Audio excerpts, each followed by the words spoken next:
Hello, everyone. Welcome once again to In Verse. This is the last week. I'm very excited. By the way, Merry Christmas to everyone. I hope you have an amazing holidays with your families. So I'm going to be uploading this, I'm pretty sure today, because this lesson is ending. If you didn't know, we're getting these lessons from the In Verse Bible study.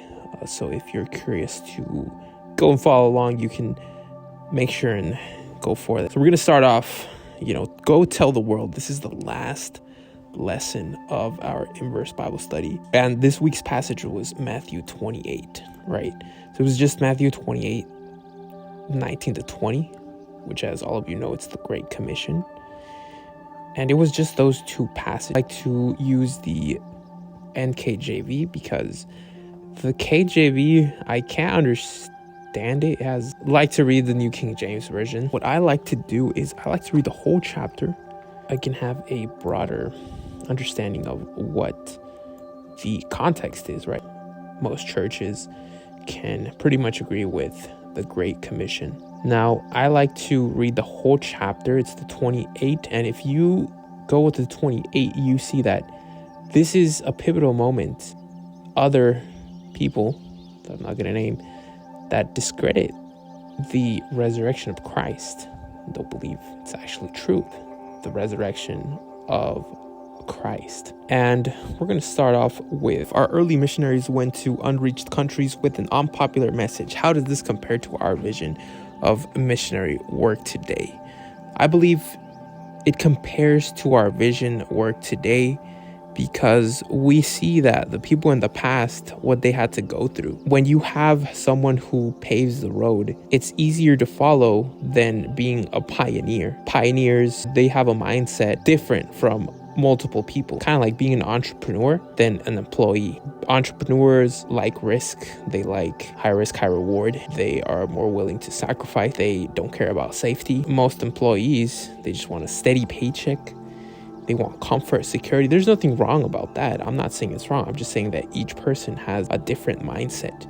So I believe it compares to our vision today because now we have pioneers that already traced the road of what missionary work would be today. If missionary work were to just start in 2023, well, obviously now we have the internet, we have more tools to tackle these problems down. One of the beautiful things that I can see is it compares now, we have a roadmap to follow, or at least have a blueprint. We're going on with the next one. Why do you think we see fewer missionaries in our church today? So I'm just going to speak of my denomination, my church.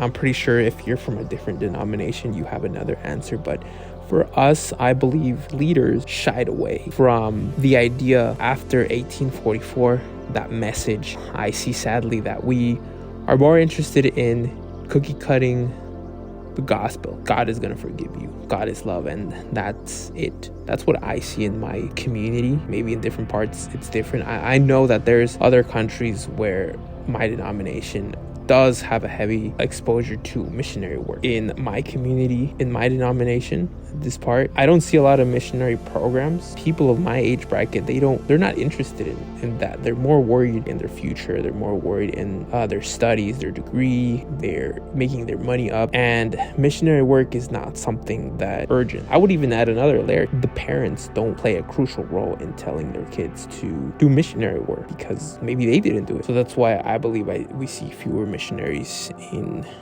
our church today.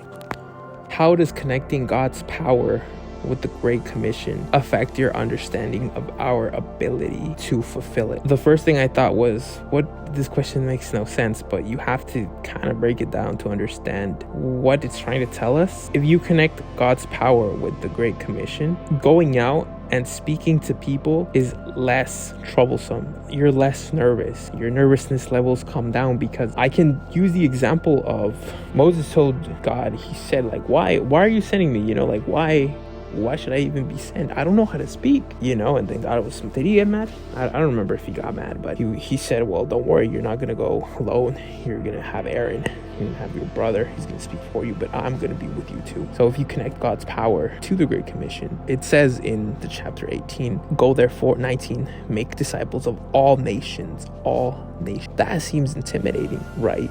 Because then you might ask yourself, I don't speak Russian, I don't speak German, I don't speak Korean, I don't speak Tamil, I don't Hindi, I don't speak Spanish. When you have Christ, when you have the power of Christ, something's going to happen that you're going to learn maybe. So when you understand that you're not going by yourself, are going to know, I can do this because God, he's on my side. What role does the local church play in the Great Commission? I believe it plays two functions. The first one is spreading awareness of the Great Commission, spreading awareness of reaching out to different nations, encouraging the members to go out. I remember my mom always said that you go to church, but not to stay there. You go to church to learn about the gospel and therefore go to other countries and spread the word. You can't always stay in your church because then it's wisdom. If you go out, then it becomes knowledge. Churches should encourage kids to go out and at least, maybe not a year, right? Maybe a month, 2 months to other places. That would be, I would say, the role that it plays, bringing awareness to the generations coming up and supporting individuals, going out and spreading the word of God. Well, maybe Christ is secondary in your life because you have it comfortable and you're here, but in other places, they have to rely on God because in these places, they think, what are we going to eat tomorrow? Well, you might think, what am I going to wear tomorrow? Or what coffee am I going to get tomorrow, right? So it changes your perspective, and you go and your local church gives you these opportunities to see other places that need Christ. Do you think the disciples understood the scope of the commission when it was given? Why not? I think they did. I genuinely think they did. Maybe you might say beginning of the years when they were walking with Christ, maybe they were fishermen, maybe they weren't as studied of people as you might think, but you are who you associate yourself with. And don't you think that associating yourself with the Son of Man isn't gonna make your mindset, your mannerism change? Of course it is. They were walking with God. Don't you think that they adapted some of those traits into the way they speak, into the way they understood in their knowledge? Of course they did. They had a divinity. That's not a pleasure. It's not a word I'm looking for. That's not something that can be taken lightly. They were walking amongst the Son of Christ. So of course they understood the scope. Many of them even traveled to other countries. We see people that they died sadly, but they didn't just stay in their area. They went to other countries and try to reach out as much as they could. How does the Great Commission apply to the evangelists and pastors, to the lay people? I don't know if this is what I understand, right? Maybe you understood it differently, but I think it applies because at least in my denomination, everyone who is studying theology or wants to become a pastor in my denomination has to do a mission trip. They have to go out. From the stories I've heard, they go out to local communities to be the pastor of these marginalized communities. They send them out for small towns outside to be a pastor. I'm pretty sure there's few pastors that get big churches at first, right? XYZ. But for pastors starting out that don't have, you kind of have to go out and talk to these marginalized communities, right? I know that there's people that voluntarily like to go. Most people will take a positive experience on going out and letting other people know the word of Christ. So I believe that's how the Great Commission applies to evangelists and pastors. It applies to them because it's not only about your reach inside a building, it's also about how you reach outside of the building to people who need it. We see the great master, the great teacher. He was preaching on the boat, thousands of people preaching in the field. He wasn't really in a building. I think the only time that it comes to my mind where he was in a building was, and I don't even think he was in a building, or he was. I have to research that, but when he was a kid, I think that's what the Great Commission applies to upcoming evangelists, upcoming pastors. It changes their perspective. I would even say it makes them humble. They see that people from the outside really do need Christ. People outside want the word. People that are going through hardships that need the word. And I'm not saying that people that are from church don't need the word. What I am saying is if you are a missionary, you see people that need the word.